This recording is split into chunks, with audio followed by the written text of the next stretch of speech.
Hello बच्चों, कैसे हैं आप सब लोग? आशा सभी अच्छे होंगे, है ना। और आपकी पढ़ाई लिखाई भी सही चल रही होगी, है ना। ठीक है, कल हमने चैप्टर क्या डिस्कस किया था, यानी कि नया चैप्टर शुरू किया था। कौन सा? बायोलॉजी, यानी 10th क्लास वाली। उसमें हमने क्या पढ़ाया था? प्रजनन। क्या पढ़ाया था? प्रजनन। ठीक है, तो प्रजनन के बारे में हमने आपको क्या दिया है? सामान्य जानकारी दे दी है। क्या दे दी हमने? सामान्य जानकारी हमने आपको दे दी है। ठीक है, अब हम उसमें आगे बढ़ते हैं। ठीक है, प्रजनन में आपको क्या बताया था कि हर एक जीवधारी अलग अलग तरीके से प्रजनन करता है, जीव हो या पौधा हो, है कि नहीं, वो अलग अलग तरीके से प्रजनन करता है। और प्रजनन के मैंने क्या बताया था आपको? प्रकार बताए थे। कौन कौन से बताए थे प्रकार? अलैंगिक और लैंगिक। सात सातों प्रकार के मैंने आपको गैमीट के बारे में थोड़ी जानकारी दी थी, यानी कि युग्मक। युग्मक क्या होता है? एक अगुणित कोशिका होता है। अगुणित मतलब इसमें गुणसूत्रों की संख्या मात्र कोशिका के गुणसूत्रों की संख्या के आधी होती है। कितनी होती है? आधी होती है। ठीक है, और मात्र कोशिका मतलब जिससे वो कोशिका बनी है कि नहीं, तो उसको हम अगुणित बोलते हैं। और मात्र कोशिका कैसे होगी? दोगुणित, यानी कि 2n। और गैमीट कैसा होगा? n, यानी कि अगुणित। ठीक है, आज हम अलग अलग तरीके कुछ गैमीट देखते हैं। ठीक है, चलो देखते हैं। जैसे कि हमने मान लिया किसका बेटा? मटर। मटर में बेटा 14 गुणसूत्र होते हैं। ठीक है, तो मटर में 14 गुणसूत्र होते हैं, तो इसके गैमीट में बेटा गुणसूत्र कितने होंगे? गैमीट में होंगे 7, क्योंकि आधे होते हैं मटर में। ठीक है, गैमीट में, यानी कि युग्मक में। मैंने बताया था आपको युग्मक कैसा होता है? अगुणित। तो हम इसको क्या कह सकते हैं? यानी कि एक मटर की कोशिका है, ऐसी इसमें गुणसूत्र कितने हैं? 14। 14 का मतलब होता है 2n, और इससे गैमीट बना है, एक गैमीट बन गया। ठीक है, इसको हम कहते हैं, इसमें कितने गुणसूत्र हैं? 7। ठीक इसी तरीके से अगर बात करें किसकी? कुत्ते की। किसकी? कुत्ते की। तो कुत्ते की एक सेल है जो कैसी है भाई? 2n। इसमें गुणसूत्र कितने हैं बेटा? 78। अगर इसका गैमीट बनेगा, यानी कि युग्मक बनेगा, तो इसमें कितने हो जाएंगे? 39। इसको हम क्या बोलेंगे? n। क्या बोल देंगे? n, यानी कि अगुणित। समझ में आ गया? आशा है कि आपको समझ में आ गया होगा, और बहुत ही मैंने आपको इजी वे में बताया है। ठीक है, चलिए अब हम पढ़ेंगे क्या? पौधों में जनन। क्या? पौधों में जनन, है कि नहीं। पौधों में जनन कैसे होता है वो हम देखेंगे, है ना। और जंतुओं में जो जनन होता है अलैंगिक होता है और लैंगिक होता है, यानी कि जनन के मैंने आपको प्रकार भी 2 बताए थे। तो पौधों में जनन से पहले हम अलैंगिक जनन के प्रकार पढ़ लें। क्या पढ़ लें? अलैंगिक जनन के प्रकार। तो हमने यहाँ पे क्या पढ़े? देखो, टाइप्स ऑफ असेक्सुअल रिप्रोडक्शन,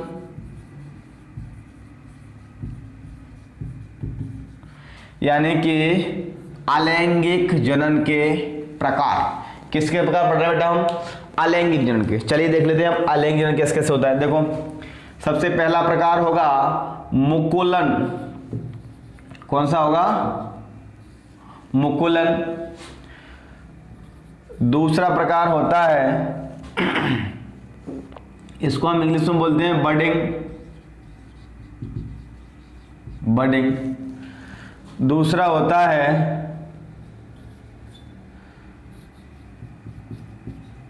विभाजन, इसको हम बोलते हैं फिजन।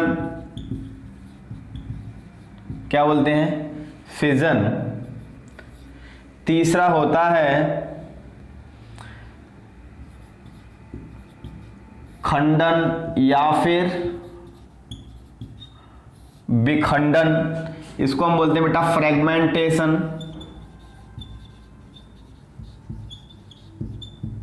क्या बोलते हैं? फ्रेगमेंटेशन। और चौथा आपका होता है रीजेनरेशन, यानी कि पुनर्जनन। तो हम इसको बोलेंगे रीजेनरेशन।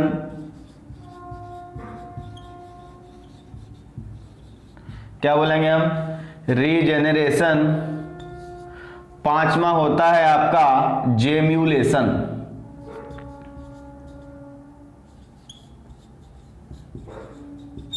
क्या बोलते हैं हम इसको? जेम्यूलेशन।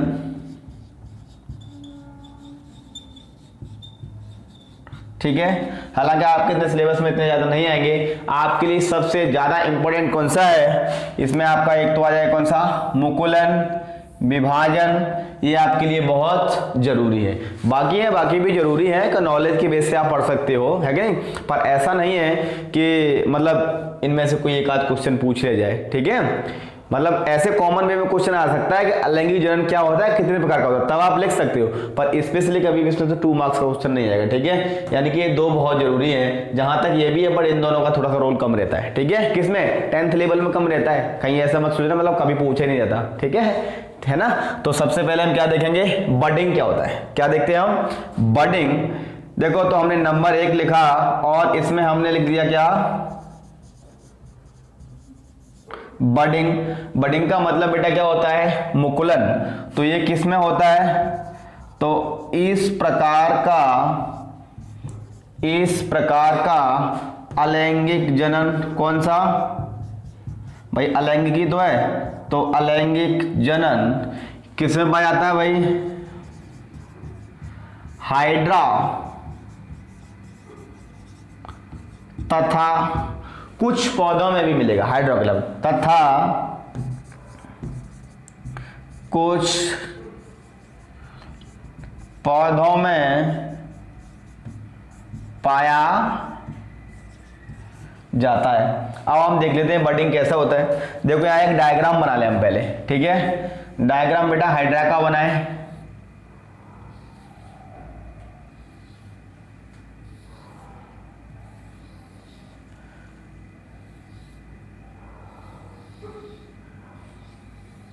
ये बेटा किसका डायग्राम बन गया, हाइड्रा का।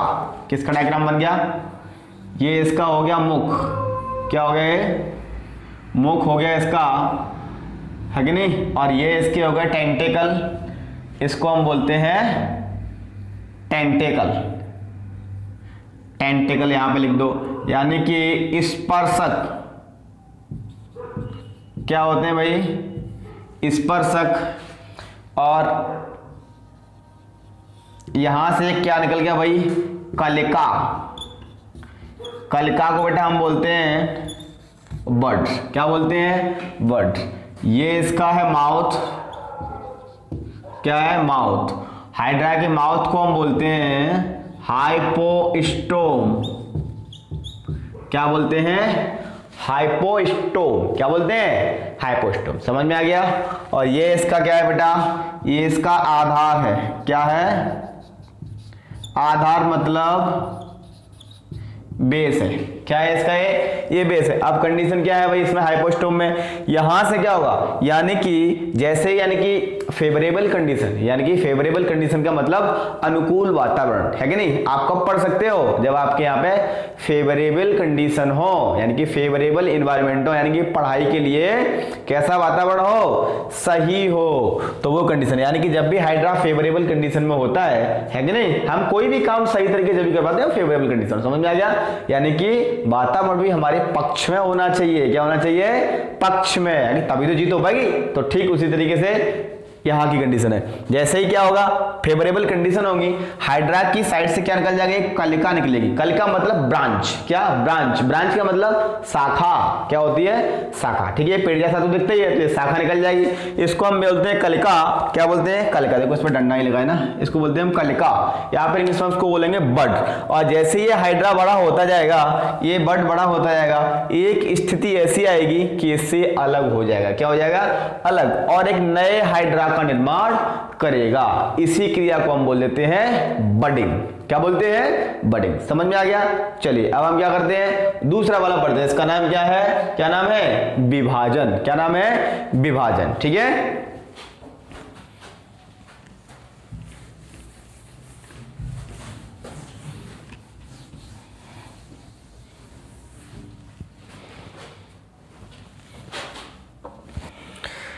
चलिए अब हम देखते हैं क्या, विभाजन। विभाजन, इसको हम क्या बोलते हैं, फिजन। इसकी इंग्लिश क्या होती है, फिजन। विभाजन, विभाजन का मतलब क्या होता है, यानी कि इस प्रकार के अलैंगिक, किसमें बेटा, क्योंकि जनन तो अलैंगिक ही है ना, एक ही जीव चल रहा है ना, अलैंगिक का मतलब क्या है, एक ही जीव संतान बना रहा है कि नहीं। तो हम इसमें क्या लिखेंगे, इस प्रकार के अलैंगिक जनन में, इस प्रकार के अलैंगिक जनन में क्या होता है, जीव दो समान, यानी कि जीव या तो दो समान में बटेगा, दो समान या असमान भागों में, असमान भागों में बट जाता है। किस में बटेगा भाई, समान में बटेगा या फिर असमान भागों में, यानी कि उसके जो डिवाइड होने पर इक्वल पार्ट में भी, यानी इक्वल पार्ट में भी डिवाइड हो सकता है और अनइक्वल पार्ट में भी डिवाइड हो सकता है। समझ में आ गया है कि नहीं। अगर कोई इंग्लिश वाला देख रहा हो तो उसको हम बोलेंगे इक्वल और अनइक्वल। समझ में आ गया, क्या बोलेंगे, इक्वल और, यानी कि अगर जो वन ऑर्गेनिज्म है, यानी कि सिंगल वन ऑर्गेनिज्म क्या होगा, डिवाइड इनटू टू इक्वल और unequal part, that called as fission. हम उसको क्या बोलेंगे, फिजन। समझ में आ गया। चलो देख ले रहे हैं अनइक्वल में एग्जाम्पल। बेटा हम इसमें क्या लिख लें, एग्जाम्पल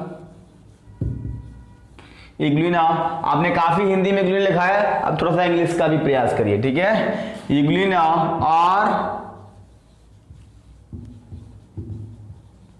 पैरामीशियम और अमीबा, क्या, अमीबा, और यहां पे लिख दो एटसेट्रा, इसका मतलब होता है आदि, और भी है, ठीक है। तो पहले हम देख लेते हैं यूग्लिना, पैरामीशियम और अमीबा, इनकी कंडीशन देखें। कल मैंने आपको क्या बताया था, यूग्लिना बताया था। आज हम यूग्लिना का डायग्राम फिर बनाते हैं। देखो इतनी जल्दी यूग्लिना का डायग्राम बनाना सीखिए।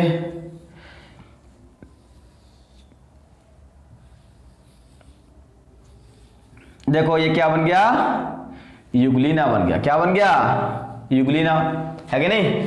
ये इसका क्या है, यूग्लिना का कशाव, क्या है, कसाव, यानी कि इसको हम इंग्लिश में क्या बोलेंगे, फ्लैजेला।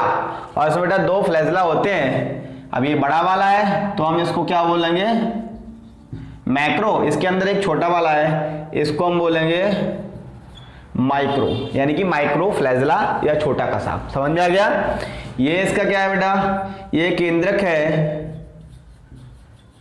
केंद्रक है। केंद्रक मतलब न्यूक्लियस, क्या है, न्यूक्लियस, है कि नहीं। और ये क्या है, एक कोश की जीव होता है ना, है कि नहीं। अब इसमें क्या होगा, देखो अब ये जनन करेगा। ये क्या करेगा, जनन कैसे करेगा, जनन कंडीशन क्या होगी, ये यहां से बेटा डिवाइड होना चालू होगा, यहां से डिवाइड होना चालू होगा, ठीक है। अब यहां से डिवाइड कैसे होगा, इसकी हर एक स्टेज को मैं आपको बताता हूं, ठीक है।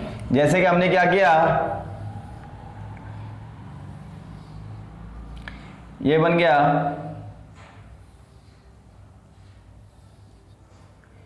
ये बन गया,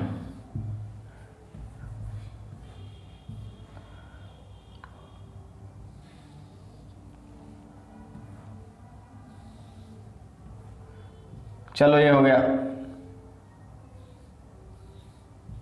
देखो ये बन गया, एक ये बन गया, यहां पे भी न्यूक्लियस है, यहां पे भी न्यूक्लियस है। देखो क्या हो गया, यानी कि देखो बीच से क्या हो गया, है डिवाइड हो रहा है। ठीक एक कंडीशन ऐसी आएगी कि ये क्या हो जाएगा भाई, और ये कब काम चल रहा है, यानी कि काम कब हो रहा है, जब फेवरेबल कंडीशन है। कौन सी कंडीशन है बेटा, फेवरेबल कंडीशन, ठीक है। इसको विशेष ध्यान रखें, कहीं आप सोच लो, है कि नहीं, कहीं पे बहुत शोर हो रहा हो, आप बोलोगे नहीं मैं तो पढ़ सकता हूं, तो वहां पे फेवरेबल कंडीशन नहीं है, यानी कि वातावरण भी आपके पक्ष में होना चाहिए, यानी कि एनवायरमेंट भी आपके पक्ष में होना चाहिए, यानी कि फेवरेबल इन्वायरमेंट होना चाहिए, जब आप प्रॉपरली यानी कि सही तरीके से काम कर पाएंगे, ठीक है। चलो अब इसमें क्या हो जाएगा, दो यूग्लिना बन जाएंगे। क्या बन जाएगा भाई, ये क्या हो जाएंगे, देखो ये एक यूग्लिना ये बन गया, और ठीक दूसरा यूग्लिना ये बन गया, ये इसका न्यूक्लियस हो गया, ठीक है। अब एक यूग्लिना से, यानी कि सिंगल वन यूग्लिना से कितने यूग्लिना बने, टू यूग्लिना बने। कितने बन गए, टू। तो ये कौन सा हो गया, यानी कि बटा है ना बीच से, तो हम इसको क्या बोलेंगे, विभाजन या फिर फिजन, यानी कि इसमें इस प्रकार के लिंग में क्या होता है, यानी कि एक जीव कितने में डिवाइड हो गया, 2 में हो जाएगा। समझ में आ गया? ठीक है, अब हम देखते हैं कहां पर, अगला वाला देखते हैं। कौन सा अगला वाला हम देखते हैं, कौन सा, अमीबा। कौन सा देखें, अमीबा, है कि नहीं? चलो अमीबा देखने से पहले क्या एक हम आपको बात बताएं कि देखो यूग्लिना ऐसे डिवाइड हो रहा है, कैसे हो रहा है, सीधा सीधा हो रहा है, ठीक है, कैसा हो रहा है, सीधा, ऐसे नहीं डिवाइड हो रहा, ऐसे डिवाइड नहीं हो रहा, यानी कि यूग्लिना को आप ऐसे करके डिवाइड नहीं कर रहे हैं, आप कैसे कर रहे हैं, ऐसे करके। तो अब अगर यूग्लिना कोई भी चीज, यूग्लिना या कोई भी चीज अगर खड़ा डिवाइड हो रहा है तो हम उसको बोलेंगे क्या, लॉन्जिट्यूडिनल बाइनरी फिजन। क्या बोलेंगे, लॉन्जिट्यूडिनल बाइनरी फिजन, यानी कि अनुलंब द्विविभाजन। क्या बोलेंगे,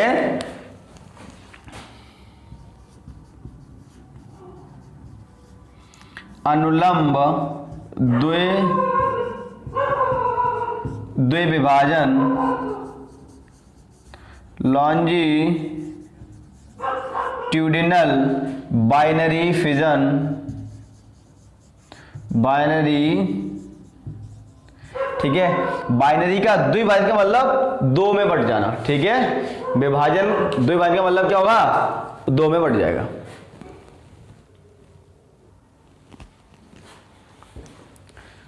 क्या बोलेंगे हम इसको, लॉन्जिट्यूडिनल बाइनरी फिजन।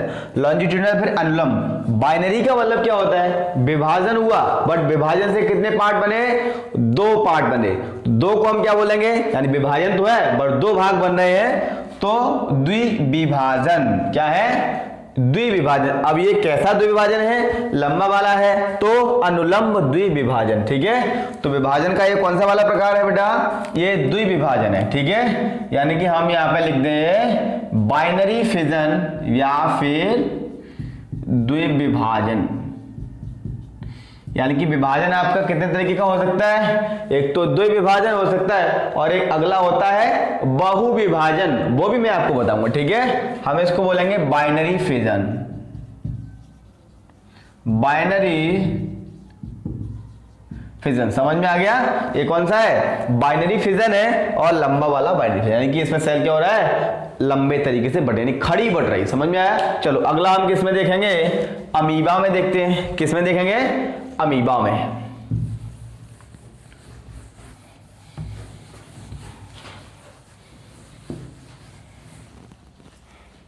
अब बात आती है किसकी, अमीबा की। चलो फिर हम दोबारा से डायग्राम ड्रॉ कर ले रहे हैं अमीबा का। ये अमीबा का डायग्राम है, ठीक है। अमीबा की आकृति कैसी होती है, अनियमित, यानी कि इरेगुलर होता है। कैसा होता है, इरेगुलर, यानी कि कोई भी उसकी फिक्स शेप नहीं है, ठीक है। चलिए अब इसमें क्या होगा भाई, इसमें मैंने आपको बताया था कि अमीबा को आप कैसे डिवाइड कर दो, अमीबा को आप या तो ऐसे करके डिवाइड कर दो या आप ऐसे करके डिवाइड कर दो, किसी भी तरीके से आप इसको डिवाइड कर दो 2 पार्ट में, ठीक है। इरेगुलर का मतलब क्या होता है, किसी भी प्लेन से आप इसको डिवाइड कर सकते हैं, यानी किसी भी तल से आप इसको बांट सकते हैं। तो इसमें देखो जैसे ही किसी भी तल से बटेगा तो उससे क्या बनेंगे बेटा, 2 अमीबा बन जाएंगे। चलो यहां से हम 2 अमीबा बना ले रहे हैं, ठीक है। ये हमारे 2 अमीबा बन गए, ये बन गया अमीबा, ये 2 अमीबा बने, ठीक है। अब इसमें क्या है भाई, 2 बने हैं ना, 2 है तो क्या हो गया, द्विविभाजन हो गया। बट ये कैसा है, इरेगुलर, अनियमित। वो कैसा था, लॉन्जिट्यूडिनल, यानी कि लंबवत विभाजन था। इसमें विभाजन तो 2 भागों में हो रहा है बट अनियमित रूप से हो रहा है, कहीं से भी आप डिवाइड कर दो, ऐसे कर दो, ऐसे कर दो, ऐसे कर दो, ठीक है। तो हम इसको क्या बोलेंगे, इरेगुलर बाइनरी फिजन। हमने उसको क्या बोला था, लॉन्जिट्यूडिनल बाइनरी फिजन, ठीक है, यानी कि अनियमित द्विविभाजन। तो हमें ये कौन सी कैटेगरी भाई, अनियमित द्विविभाजन। कौन सी, चलो यहां पे हम लिख दे रहे हैं अनियमित द्विविभाजन। अनियमित यानी कि कोई भी नियम नहीं है,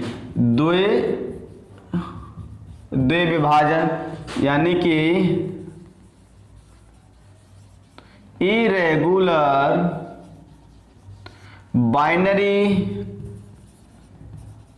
फिजन। समझ में आ गया, इरेगुलर बाइनरी फिजन, समझ में आ गया, ठीक है। अब हम देखते हैं कि इसमें पैरामीशियम में। किस में देखते हैं? पैरामीशियम में। अब कंडीशन क्या है, दोबारा हम पैरामीशियम का डायग्राम बनाएंगे। पैरामीशियम कैसा होता है भाई? सीधी बात है, चप्पल जंतु है तो चप्पल जैसी बना लो, है ना। तो ये क्या बन गया भाई? ये स्लीपर बन गया, है ना, आपका पहनने वाला स्लीपर बन गया। ये न्यूक्लियस हो गया, बाकी इस पे क्या हो गए? पतले पतले। ठीक है, अब इसका नाम आप खुद ही बताओगे क्योंकि मैंने पिछली बार इसका नाम बता दिया था, नहीं तो आप क्या हो जाओगे? एकदम से धीरे धीरे क्या बन जाओगे, यानी कि धीरे धीरे मेरे ऊपर डिपेंड हो जाओगे। ठीक है, देखो ये हमारा क्या क्या है? पैरामीशियम। ये कैसे बढ़ता है? ये बेटा हमेशा पैरामीशियम इस तरीके से बढ़ता है, यानी कि कैसा बढ़ेगा? कैसा बढ़ेगा? कैसा बढ़ेगा? हॉरिजॉन्टल। कैसा बढ़ेगा? ये हॉरिजॉन्टल बढ़ेगा, है ना। हॉरिजॉन्टल मतलब इस तरीके से, है कि नहीं। यानी कि वो तो कैसा था? अनुलंब था, ये अनुलंब नहीं है। ये कैसा है? पैरेलल वाला है कि नहीं। तो हम इसको बोलेंगे अनुप्रस्थ। क्या बोलेंगे?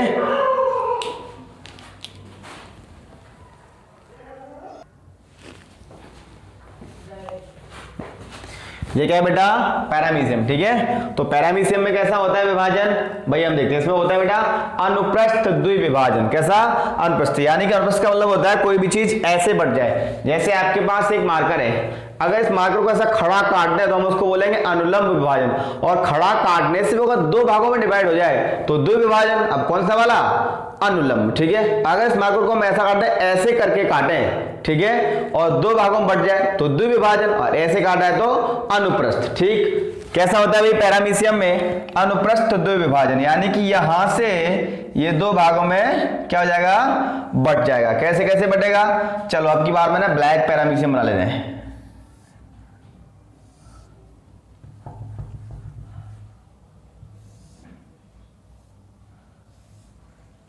ये आपका क्या हो जाएगा भाई? एक ये पैरामीशियम,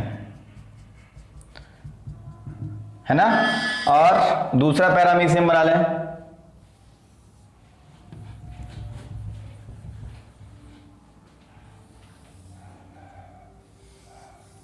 ये आपका क्या हो गया? दूसरा। ऐसा मत सोच लेना कि दोनों एक जैसे ही बन गए। ठीक है, ऐसा सोचो भाई इससे डिवाइड होकर ना खा पी के मोटा हो गया है। क्या हो गया है? ये ज्यादा खा पी के मोटा हो गया है तो इसलिए बड़ा हो गया, बट है इसका कौन है? इसका ही बेटा है भाई, है कि नहीं। तो वो वाली कंडीशन है, बेटा या बेटी है तो वो वाली कंडीशन है ना। तो ये हो गया क्या? आपका विभाजन। क्या हो गया? आपका विभाजन कंप्लीट। तो हम इसको क्या बोलेंगे? अनुप्रस्थ विभाजन। इसका नाम और लिख दें, अनुप्रस्थ विभाजन। अनुप्रस्थ क्या है भैया? द्विविभाजन। क्या है? तो हम इसको इंग्लिश में बोलेंगे ट्रांसवर्स। Transverse binary fission. क्या बोलेंगे हम? Transverse binary fission. ठीक है, आपके क्या होगा भाई? यानी कि अलैंगिक जनन के दो भाग कंप्लीट हो गए। बाकी भाग हम कब देखेंगे? यानी कि नेक्स्ट वीडियो में देखेंगे। ठीक है, चलिए मिलते हैं नेक्स्ट वीडियो में। ठीक है, आज के लिए इतना ही काफी।